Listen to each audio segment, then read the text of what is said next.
नमस्कार। बांग्लादेश में दीपू चंद्रदास की निर्मम हत्या कर दी गई है। किस तरीके से उन्हें लिंच किया गया है। जिहादी मॉब ने, रेडिकल्स ने उनको मारा पीटा, उनके मृत शरीर को सड़कों पर घसीटा। उसके बाद से उग्र भीड़ ने एक चौक पे, चौराहे पर उनके शरीर को किसी पेड़ से या किसी पोल से, पता नहीं मुझे, टांग दिया। टांग के उनके शरीर में आग लगा दी। इंसानियत छोड़िए, अगर वहाँ किसी भी व्यक्ति में हैवानियत भी थोड़ी कम होती तो उनकी इस तरीके से हत्या नहीं होती। दीपू चंद्रदास एक वीडियो में दिखे हैं कि वो पुलिस के पास जा रहे हैं, जा करके बता रहे हैं, वो बंगाली भाषा में बोल रहे हैं कि मुझे मार देंगे ये लोग, मैंने ऐसा कुछ किया नहीं है, मुझे बचा लीजिए। फ़ोन पर किसी से बात कर रहे हैं कि भाई मैंने कुछ नहीं किया, मुझे मार देंगे ये लोग। उस आदमी के आंखों में डर था मौत का, फिर भी वो पुलिस के कस्टडी में गए। पुलिस के कस्टडी में जब भी कोई जाता है तो उसे लगता है कि मैं यहाँ सेफ हूँ, एटलीस्ट मेरे साथ न्याय होगा या नहीं होगा ये बाद की बात है, एटलीस्ट मैं यहाँ पे सेफ तो हूँ। पुलिस स्टेशन से कभी चोरी नहीं होती है। पुलिस स्टेशन से या पुलिस कस्टडी में किसी की जान नहीं जानी चाहिए। उसका नाम ही है पुलिस कस्टडी। आप किसी के कस्टडी में हैं, वहाँ पर किसी की जान को खतरा नहीं होना चाहिए। बांग्लादेश का स्टेट फेलियर है ये। उग्र भीड़ ने उनको किस तरीके से मारा आपने वीडियो में देखा होगा। मैं वीडियो को नहीं ऐड करने वाला हूँ अपने इस वीडियो में। ये वही लोग हैं जो ISIS की मानसिकता रखते हैं। ये वही लोग हैं जो हमास जैसी मानसिकता रखते हैं। ये उसी तरीके के हैवान लोग हैं। हमास के आतंकवादियों ने भी इजरायली नागरिकों को उसी तरीके से मारा था। किसी महिला के डेड बॉडी को सड़कों पर घसीटा था उन लोगों ने भी। इन्होंने कुछ ऐसा ही किया। और आप सरप्राइज मत होइए, ये कहीं भी हो सकता है। बांग्लादेश में हुआ, वीडियो आ गया, भारत में भी हो सकता है और हुआ है। मैं आपको याद दिला दूं, करीब करीब 1.5-2 साल पहले नुपुर शर्मा का जो कांड हुआ था, उन्होंने कुछ कहा था, उन्होंने कुछ टीवी चैनल पे कुछ कह दिया था, जिसके बाद से बहुत ज़्यादा विरोध हुआ। और नुपुर शर्मा के सपोर्ट में कन्हैया लाल ने, राजस्थान के रहने वाले कन्हैया लाल ने एक फेसबुक पर वीडियो या पोस्ट डाल दिया, जिसके बाद दो रेडिकल्स ने चाकू से, छुरी से उनके ऊपर हमला किया। उसका वीडियो बनाया, उनके दुकान में जाकर के मारने के बाद उनका वीडियो बनाया। बनाने के बाद उन्होंने उस वीडियो को सोशल मीडिया पे पोस्ट कर दिया। उसके बाद से विरोध प्रदर्शन हुआ, वो लोग गिरफ्तार हो गए। सोचिए, गिरफ्तार हुए। कोई भी जाकर के उनको मारा नहीं, पब्लिक में मारना भी नहीं चाहिए। अगर कोई आदमी अपराध कर रहा है तो उसको सजा देने का हमारे पास तंत्र है, पुलिस है, जुडिशरी है। किसी ने भी कन्हैया लाल के हत्यारे के ऊपर हाथ नहीं उठाया। कोई मॉब उनके प्रति उनको जाकर के मारा पीटा और घसीटा नहीं। पुलिस आई, पुलिस ने उनको गिरफ्तार किया। अभी उनके ऊपर ट्रायल चल रहा है। एक रोचक तथ्य बताता हूं, वीडियो होने के बाद पुलिस ने वीडियो को भी साक्ष्य के रूप में ऐड किया है। जज साहब जो भी हियरिंग पे उनका केस सुनते होंगे, उनके पास भी वीडियो पहुंचा होगा। आज तक उनके ऊपर जुर्म सिद्ध नहीं हो पाया है। आज भी वो जेल में है। उनमें से कुछ लोग का बेल हो गया, मतलब 2 लोग ही नहीं थे, और भी कुछ लोग थे।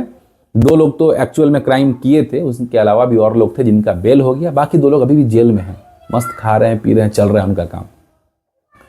तो सवाल यह है कि आखिर ये हुआ क्यों बांग्लादेश में। बांग्लादेश में तख्ता पलट हो गया और शेख हसीना जी भारत में आ गई हैं। भारत में उन्होंने शरण ली है और बांग्लादेशी यूथ को लगता है, वहाँ के रेडिकल्स को लगता है, वहाँ पे जो अपनी राजनीति चमकाना चाहते हैं, उनको लगता है कि अभी भारत को गाली दे करके, भारत को एनिमी बता करके, भारत को एविल बता करके कि देखो हमारे साथ जिसने जुर्म किया सालों तक, बांग्लादेशी लोगों के राइट्स को, जिसने राइट्स का हनन किया, वो अभी भारत में जाके छिपी है और भारत की सरकार ने उन्हें शरण दे रखी है। इसलिए भारतीय, इंडियन रिलीजियस माइनॉरिटी जो वहां रह रहे हैं, हिंदू, सिख, ईसाई, उनके ऊपर वो लोग अत्याचार कर रहे हैं और उनका लिंचिंग कर रहे हैं। ये कितनी शर्म वाली बात है कि किसी व्यक्ति का पुलिस कस्टडी से किसी को उठाया जाता है और इस तरीके से मारा जाता है। उनके अंदर कितनी हैवानियत होगी। मारने के बाद, अगर वो जानते थे कि यह आदमी मर चुका, उसके बाद भी उन्होंने उन्हें नहीं छोड़ा, उसको घसीटा, सड़क पर घसीटा, जला दिया उनके शरीर को उन्होंने। दूसरा बिंदु मेरा यह है वीडियो बनाने का कि भारत सरकार जो है बांग्लादेश के डेवलपमेंट के लिए 10 करोड़ रुपए का बजट रखती है साल का। भारत सरकार को पूरा राइट है पूछने का कि हमारे जो माइनॉरिटी हैं, क्योंकि देखिए पाकिस्तान हो या बांग्लादेश, था तो ये हिंदुस्तान का हिस्सा। जब पार्टीशन हुआ, कुछ हिंदू वहां चले गए, उनको ही पाकिस्तान ने उनका यही हाल किया, मार दिया।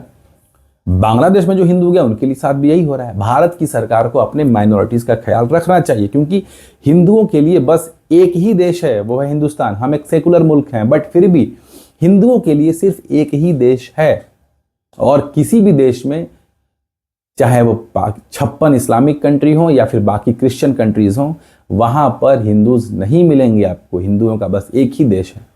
एटलीस्ट हिंदुओं के राइट्स को, उनके लाइफ्स को भारत की सरकार को कहीं भी हो उनको सुरक्षित करना भारत की सरकार की जिम्मेवारी है।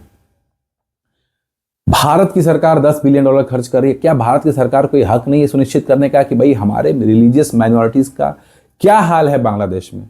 हम उनके टेम्पल्स तोड़े जा रहे हैं, उनकी जान को खतरा है। ऐसा कब तक होता रहेगा? कब तक भारत की सरकार चुप रहेगी इसके ऊपर? बहुत सारे जियो पॉलिटिक्स के पंडित आकर के वीडियो में कहेंगे कि नहीं, $10 बिलियन तो हमें इन्वेस्ट करना ही होगा। अगर हम नहीं करेंगे तो चाइना आगे इन्वेस्ट कर देगा। चाइना ऑलरेडी कर रहा है इन्वेस्टमेंट बांग्लादेश में। यूएस ऑलरेडी बांग्लादेश के पॉलिटिक्स में घुसा हुआ है। यूएस के हस्तक्षेप के बाद ही डेमोक्रेटिकली सेलेक्टेड गवर्नमेंट को वहां पे हटा दिया गया और यूएस का पपेट मोहम्मद यूनिस जाकर के बांग्लादेश में prime minister, interim prime minister के पद पे बैठा हुआ है। कब का चुनाव हो जाना चाहिए था बांग्लादेश में, आज तक चुनाव नहीं हुआ। यूएस और चाइना ऑलरेडी बांग्लादेश में बैठे हैं। कम से कम आप अपने रिलीजियस माइनॉरिटीज को तो बचा लीजिए। भारत की सरकार को सीएए बिल में अमेंड करना होगा। जो कट ऑफ डेट इन्होंने डाला है कि इस डेट के बाद जो आए, इस डेट से पहले जो आए हैं भारत में, सिर्फ उन्हीं को नागरिकता मिलेगी या वही भारत में शरण ले सकते हैं। इसको हटाना पड़ेगा, हटाना चाहिए। भारत सरकार को सुनिश्चित करना चाहिए कि कोई भी रिलीजियस माइनॉरिटी पाकिस्तान में या भारत में अगर वो हिंदुस्तान में आकर के शरण लेना चाहता है तो वो उसका वेलकम है, वो आ जाए। आपको एक और फैक्ट बताता हूं मैं। करीब करीब 3 करोड़ बांग्लादेशी भारत में इलीगल वे में रहते हैं। बांग्लादेश की टोटल पॉपुलेशन है 18 से 20 करोड़।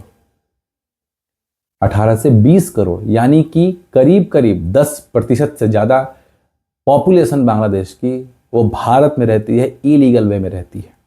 क्या हम वहां के रिलीजियस माइनॉरिटी जो कुछ लाख हैं, 10 लाख भी नहीं होंगे, पाकिस्तान और बांग्लादेश मिला करके उनको भारत में एकोमोडेट नहीं कर सकते हैं?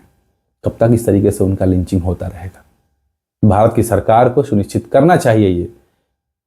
इस वीडियो को लोगों तक पहुंचाइए या ना पहुंचाइए, मुझे कोई फर्क नहीं पड़ता है। और आज जय हिंद बोलने का मन भी नहीं कर रहा है। किस तरीके से एक व्यक्ति की लिंचिंग होती है, उसका वीडियो सोशल मीडिया पे आता है, लेकिन सरकार चुप है। ये पुलिस फेलियर है।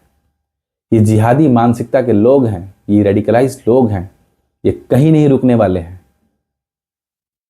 इस वीडियो को अपने दोस्तों तक पहुंचाइए, बताइए उनको, सरकार से सही सवाल पूछने के लिए उन्हें प्रेरित कीजिए।